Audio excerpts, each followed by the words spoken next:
Hello and welcome to Talkernate History, the podcast where we, Matt, and Max, talk about works of alternate history scenarios, and history in general.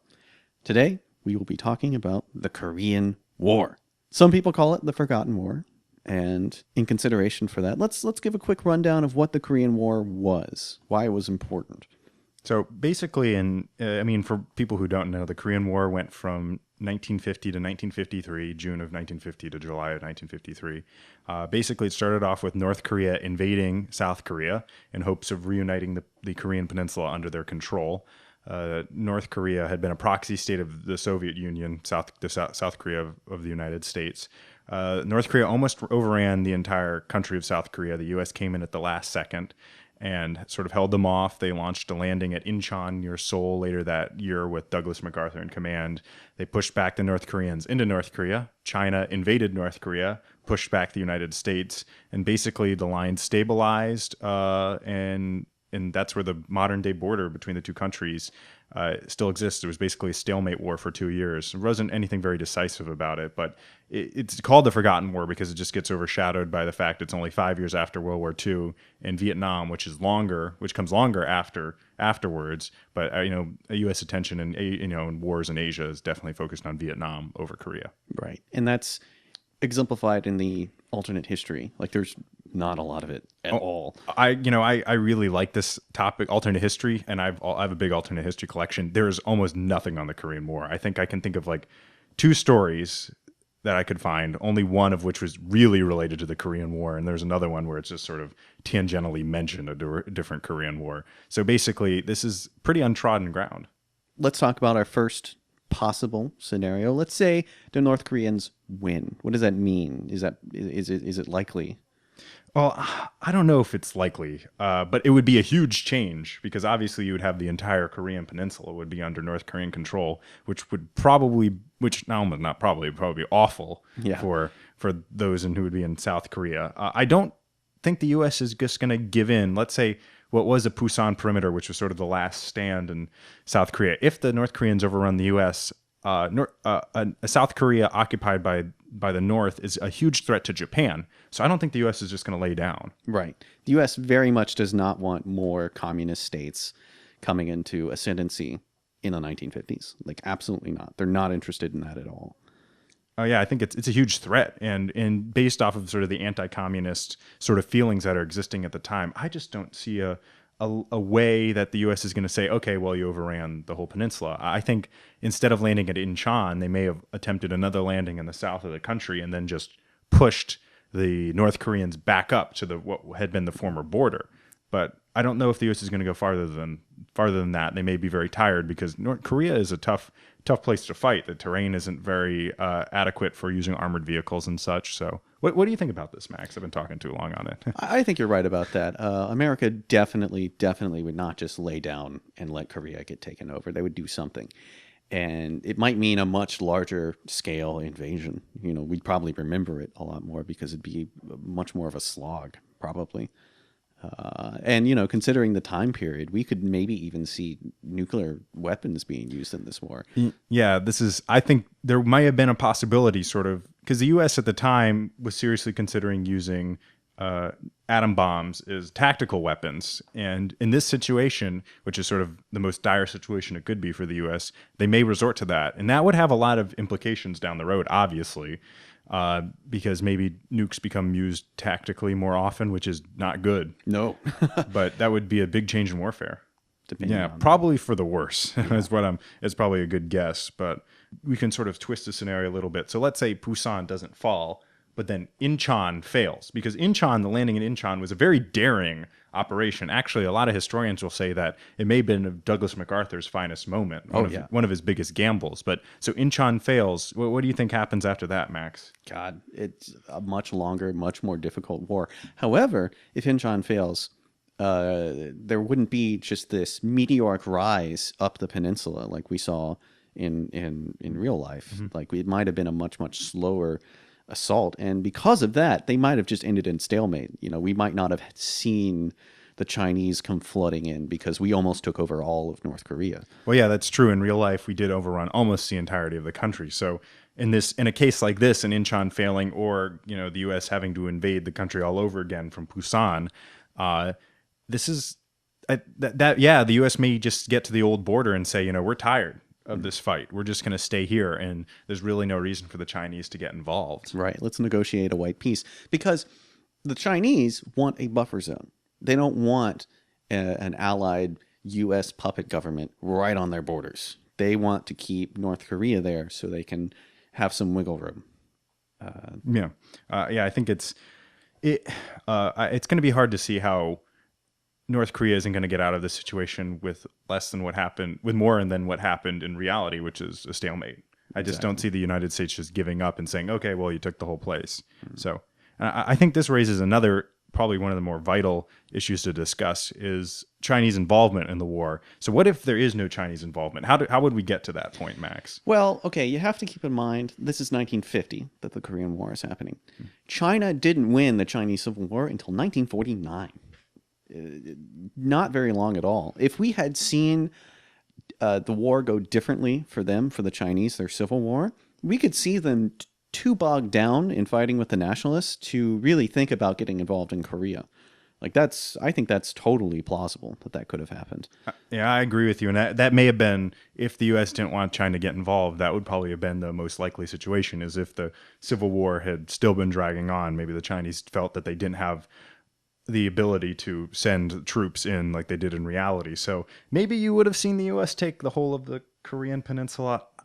I don't think that they can. I don't know if that's really likely, because I feel like the Chinese are probably going to get involved if the U.S. gets to the Yalu River, which is the border between North Korea and China. Though, let's say the Americans do end up taking all of the peninsula. I mean, if you look at it from China's perspective, they're kind of worried. They see a kind of big threat to them, and they might be more willing to make more brash and bold moves. Like maybe they'll say, well, you're going to play it that way, we're going to take Taiwan. It's time for it. Absolutely, I agree. Or a later war on the Korean Peninsula against the United States. And also, I think, going back to what we discussed before, so if it had ended at a stalemate with not as a clear resolution, maybe the North Koreans would have tried again.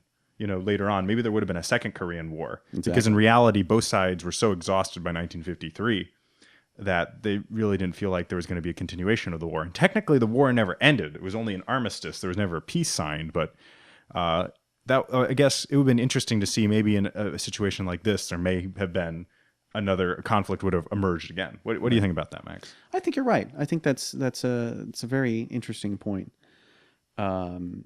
A lot of grudges held. Maybe the North Korean people feel like their government sold them out. It's like, we could still fight. We still had men. We still had supplies. We totally could have made a second push down, and they ended it before the war was really done. And that would have been bad. We could see another proxy war flaring up in the 70s or 80s.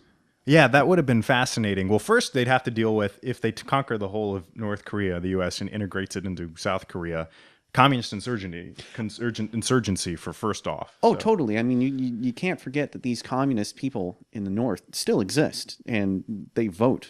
Probably, they have influence. Mm-hmm. Like, you'd see members of the Communist Party in the Korean Senate, or maybe they're banned. I don't know. They'd still be pissed off. They'd still be willing to rise up in rebellion against the government. Yeah. And the Chinese would be more than willing to smuggle in guns and supplies for them. And the Soviets probably too, considering that North Korea did share a border with the Soviet Union. Not a big one, albeit, but still a border. Absolutely. I think also, yeah, you could absolutely see more proxy wars spouting up. And maybe if the Korean War ends like this, maybe the focus in Asia doesn't shift southward as easily. Maybe Vietnam isn't as important if we still have a very contentious relationship with the Chinese in Korea. So maybe the axis, the focus of what's going on in Asia for the United States and the communist powers like China and the Soviet Union focuses more on Korea, rather than sort of more towards Southeast Asia, where it eventually ended up. Right. How do you think this was? What do you think about this, Max? I think that's very interesting. I mean, at this time,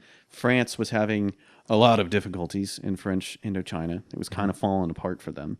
And you could definitely see the communists getting a lot more traction there and taking it all over. Or you could see Like maybe if it's a situation where the U.S. wins in securing North Korea, maybe the U.S. wants to go all in on Vietnam too. Just Yeah, and this would be, and I really think this is interesting. Like, what if the U.S. goes all in? But this is not. We're not talking about 1965 here. We're talking about like 1953. So if the U.S. has won a decisive victory, let's say by early 1951, the war is over. The U.S. has won a very decisive victory. The war in Vietnam, or what was then called French Indochina, the French were still fighting until 1954, until Dien Bien Phu, which was their big disaster and finally ended the war. So if it's 1951 and they're still fighting against the Viet Minh, which was what the Vietnamese Communist forces were called at the time, would the United States have said, maybe we'll send troops? Because in reality, I don't know if you knew this, Max, but Dwight Eisenhower, around the time of Dien Bien Phu, did consider sending U.S. troops to Indochina, and even there was even a consideration of using atomic weapons, which I thought was ridiculous. Yeah. It's ridiculous to use these weapons on the Vietnam. Where would you bomb? Where would you go after them? I guess it would be a tactical strike against the soldiers surrounding Dien Bien Phu, the Viet Minh troops. But I just think that's a bad idea. I think it's fascinating that the idea of the U.S. sending troops to Vietnam this early, because this really changes up the whole feel of the Cold War. Because you have, maybe France could have held on if the U.S. sent troops, or maybe not. I don't know if they could have. I think the French had so many troubles in Indochina. It may have been the U.S. may have been able to prop them up for 10 more years. And then also you would have seen the U.S. engaged involved in basically a civil war in Vietnam 10 years early. And I don't know how the U.S. is going to, how the U.S. feels, in the 1950s, if they really want to be involved in that. Well, this would be after a fresh victory in Korea. So maybe they feel a lot more empowered, a lot more dedicated to the cause of ending the spread of communism. Like maybe they feel like, this is the time to do it. We're going to make our stand, and we're not going to let a single more country get taken over. But then again, you also have to think, maybe what's the Chinese perspective on this? I mean, let's say they finish up their civil war, they lost in Korea. Absolutely, we've got to go all in here in Vietnam. We've got to send supplies and people and training, and maybe even troops as well. Maybe this is where our Korea happens. Yeah, that would be interesting, and I wonder how that would have changed. So if for some reason the U.S. meets a defeat at Dien Bien Phu along with the French in Indochina in 1954. How does this change the United States? Are we, if our Vietnam comes basically 20 years early, and what is this? That's interesting. I think this is a very interesting question to ask. And I think too, in the wake of a U.S. victory in Korea, the U.S. may have been more assertive in Asia. They already were assertive in reality after it just, they had to be, because of the fact that they still had the enemies in the form of the North Koreans, the Chinese, and the Soviets. But I wonder if the U.S. would have been even more aggressive because of the fact that they had won a victory so early on. What do you think about this? Oh, yeah, I think that's a very interesting point. So finally, I guess, I feel like I think they're sort of wrapping up. I know this is kind of a short episode, but that's the point, is that there's not a ton to talk about Korea, because I think the point is it's just not as decisive. I guess almost you want to say it's not as sexy, as weird as that says when it comes to alternate history, because the war ended in a stalemate. Right. It ain't sexy like it should be. It's not like World War II or the Civil War, where it's kind of like the fate of the world is at stake. You're fighting against something evil or some symbol of something. You're fighting against the rise of fascism. You're fighting against the concept of slavery. With the Korean War, it's a proxy war. And there's also, when you fight proxy wars, there's questions about what is the real necessity. Is this more like imperialism in a different form? So, and then proxy wars tend to not have as high stakes. Well, maybe they have high stakes, but they're not, this isn't break the bank sort of stakes. It isn't, if we lose, the Nazis run Europe, or if we lose, the United States is forever divided into two countries. Which is what you want in alternate history. You want something wild and crazy, and, well, some people want an alternate history, I should say. You want some wild and crazy result. You don't want things are a little bit different, but not in any real relevant way. Yeah, I think that's the point, is that, and I think we've said this before in another episode, is that good alternate history doesn't have to be the Germans win, but I think most of the alternate history that's out there on the market is like that because most people aren't huge historians, and there are a lot of people who like to read history but aren't, obsessed with it or don't read a ton about it. So they want to see a clear difference, in the Germans winning, the Japanese winning. That's a clear difference in World War II. But, saying, oh, well, the U.S., wins a slightly bigger victory in Korea, so it changes a little bit of what's going on in Asia, but not a lot. That just doesn't sell books. Exactly. Like you walk to the average person on the street and you ask them who won the Korean War, something like that. You'd get very few people who would say, well, that's an interesting question because people don't really know much about Korea. Well, it is the forgotten war. It truly is. And that's not, and it shouldn't be that way because Korea is fascinating because it actually, what happens in the Korean War really does influence the way the U.S. deals with Asia for decades because it's our first real initial step in the post-war world in Asia. Obviously, there was the U.S. occupation of Japan, but Korea is the first time that U.S. power is challenged. Right. So what happens there will influence what happens in Vietnam. In many ways, the buildup in Vietnam was sort of a response to people who said, well, we weren't decisive enough in Korea. And that's why it became a stalemate. I think an alternate history story centered around, alternate Korean scenarios could be fascinating. I'd love to see it. They should really. I would love to too. I mean, obviously that's why we did this podcast is we thought this was something a little bit different from what we've done because there is very little out there. I'm sure there may be some other Korean War stuff that I haven't found yet, but I've looked and it's hard, it's just not as interesting. Even if people are doing, alternate histories on the Cold War, it's always focused on Vietnam or later or the Soviets win sort of thing. If you, the listener, know of any Korean alternate history stories or maybe an idea of how things could have been different or just want to drop us a line and give us some feedback or have a suggestion for a future episode, we'd love to hear from you. You can email us at our email address, talkernatehistory@gmail.com. Yeah, please. We'd love to hear back from people, and we're trying to, get diverse scenarios to discuss in the future. So please, let us know what you think, and tell us if you think this is an interesting topic, and if you like our new format. We know we changed it up from our first few episodes that we're trying to shorten them up and make them more focused, a little less on literature and a little bit more on our own scenarios. Although maybe in the future we may revisit that. We're not sure. We're just trying this out. So just we'd love to hear from you. See what you think. Absolutely. Great. So I think this is Matt signing off. You guys have a good day. Yeah, and this is Max signing off. See you later, guys.